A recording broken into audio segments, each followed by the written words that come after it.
GeM தொலைக்காட்சி நேயர்களுக்கு வணக்கம். இயேசு கிறிஸ்துவின் இனிதான நாமத்தினால் உங்கள் அனைவருக்கும் அன்பின் வாழ்த்துக்கள். இப்பொழுது வளைய விடணும் என்ற தலைப்புல பார்க்க போகிறோம். மத்தேயு சுவிசேஷம் 4ஆம் அதிகாரம் 20வது வசனத்தை இப்பொழுது நாம் வாசிக்கலாம். உடனே அவர்கள் வலைகளை விட்டு அவருக்கு பின் சென்றார்கள். உடனே அவர்கள் வலையை விட்டு பின் சென்றவங்க 2 பேர் யார் தெரியுங்களா? ஒன்னு பேதுரு, இன்னொன்னு அந்திரேயா.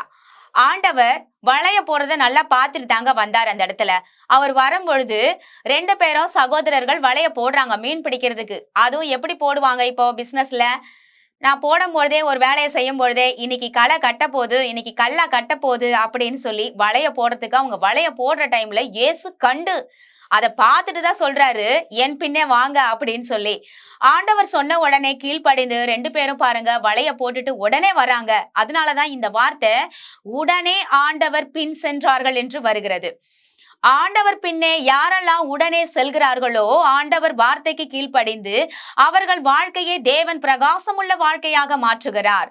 பேதுரு பாருங்க அந்த இடத்துல ஆண்டவர் சொல்றாரு, முதல்ல பார்க்கும் பொழுது அவருக்கு ஒரு என்ன கிடைக்குதுன்னா அந்த இடத்துல பிசினஸ்ல லாஸ் ஆன மாதிரி அந்த இடத்துல நிற்கும் போது வளைய போடுன்றாரு. ஆனா இந்த இடத்துல வளைய போடும் பொழுது வளைய விட்டுட்டு வான்றார். அப்ப நடத்துற விதமே ஒண்ணுமே புரியல இல்லைங்களா? எனக்கு சில நேரங்கள்ல எனக்கு கூட குழப்பம் ஆயிடும். ஆண்டவர் நடத்துற விதமே எனக்கு புரியவே புரியாது. திடீர்னு ஒரு இடத்துக்கு என்ன சொல்லுவாருன்னா நீ போன்னுவாரு, திடீர்னு ஒரு இடத்துக்கு இங்க போவாதேன்னுவாரு. என்னப்பா ஆண்டவர் நீங்க நடத்துறீங்க, எனக்கு ஒன்னும் புரியலப்பா, என் ஞானத்துக்கு ஒன்னும் புரியல, உங்க ஞானத்தினால என்ன நிரப்புங்க ராஜா அப்படின்னு சொல்லி ஆண்டவர் இடத்துல கேட்பேன். ஏன்னா ஆண்டவர் பாருங்க பேதுருவினிடத்துல முதல் முறையாக வரும் பொழுது இரவெல்லாம் மீன் தேடுறான். மீனை தேடி தேடி பார்த்துட்டு ஒன்றும் அகப்படாமல் அவன் கவலையா இருக்கும் பொழுது ஆண்டவர் அழைப்பு கொடுத்துட்டு என்ன சொல்றாரு, நான் சொல்ற இடத்துல போய் மீன் வலைய போடு. அவன் சொல்றான், நைட்டெல்லாம் பிரயாசப்பட்டு ஒன்னும் கிடைக்கல, ஆனாலும் உங்கள் வார்த்தையின் பிரகாரம் நான் போடுறேன் ஆண்டவரேன்னு சொல்லி ஆண்டவர் வார்த்தைக்கு கீழ்ப்படிந்து பேதுரு வலையை போடுகிறான். ஆனா இந்த இடத்துல பார்க்கும் பட்சத்துல பாருங்க, வலைய அந்திரேயும் பேதுருவும் போட்டு கொண்டு இருக்கும் பொழுது அதை கண்டு ஆண்டவருக்கு நல்லா தெரியும் வலைய போடுறாங்க.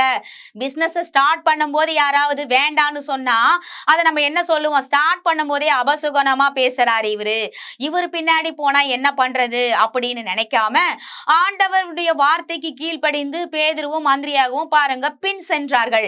ஏன்னா ஆண்டவரை ஏற்கனவே பார்த்துட்டாங்க இவங்க.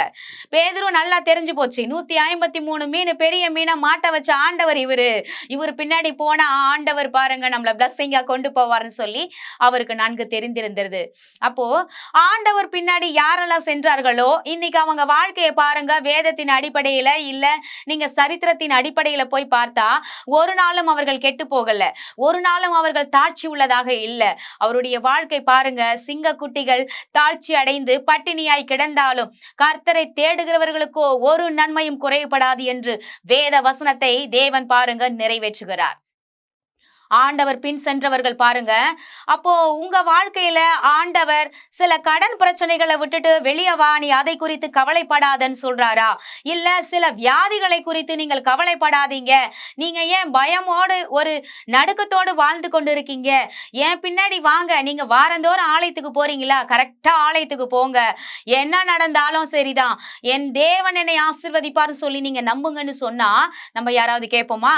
ஆனா இங்க பாருங்க, பேதுருடைய வாழ்க்கையில அவர் அனுபவித்த விஷயங்களை நினைத்து பார்க்கிறார்.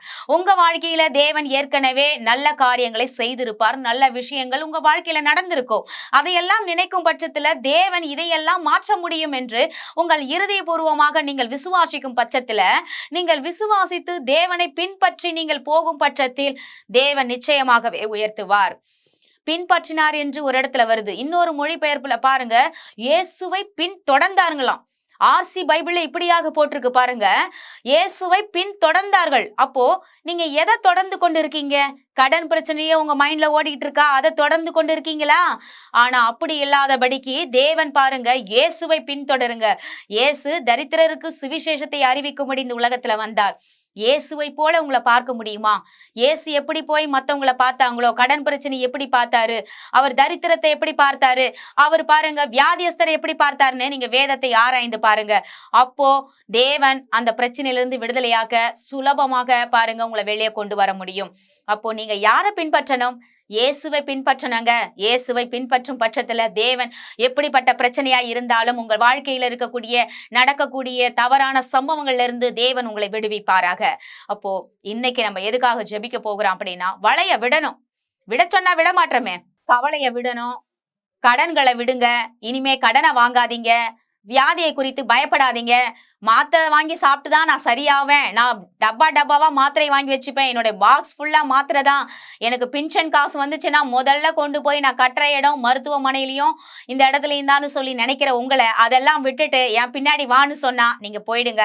ஏன்னா ஆண்டவர் நிச்சயமாகவே உங்களை குறித்து அவர் விசாரிக்கிற தேவனாய் இருக்கிறார். ஆகையால நம்ம இன்னைக்கு எதுக்கு ஜெபிக்க போகிறோம் அப்படின்னா, அவரை பின்பற்றத்துக்கு கூட நமக்கு ஒரு இருதயம் வேணும். அந்த இருதயத்தை கேட்டு ஜெபிக்க போகிறோம். எங்கள் அன்பும் இரக்கமும் நிறைந்த நல்ல தகப்பனே, நாங்கள் உம்மண்டையில் வருகிறோம் சுவாமி. வலையை விடணும்னு சொல்ற தலைப்புல நாங்க பார்த்தோம்.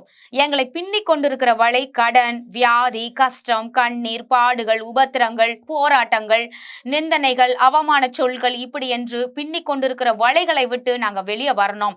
யார் என்ன சொன்னாலும் சரிதான், என் தேவன் எங்க கூட இருக்கீங்க, இப்படிப்பட்ட சூழ்நிலையில இருந்து எங்களை மாற்ற நீர் வல்லமை உள்ள தேவன் என்று நாங்கள் உண்மையே சார்ந்து உங்களை ஆண்டவரை பின்பற்றி வர எங்களுக்கு இருதயத்தை தாரும். எங்களுடைய எண்ணங்களை மாற்றும் ஆண்டவரே. ஒவ்வொரு வேளையிலும் எங்களை திசை திருப்பி பக்கமாக இழுத்துக்கொள்ளும் என்று நாங்கள் செபிக்கிறோம் ஜீவனுள்ள நல்ல தகப்பனே, ஆமேன். கர்த்தர் நம் அனைவரையும் ஆசிர்வதிப்பாராக. God bless you.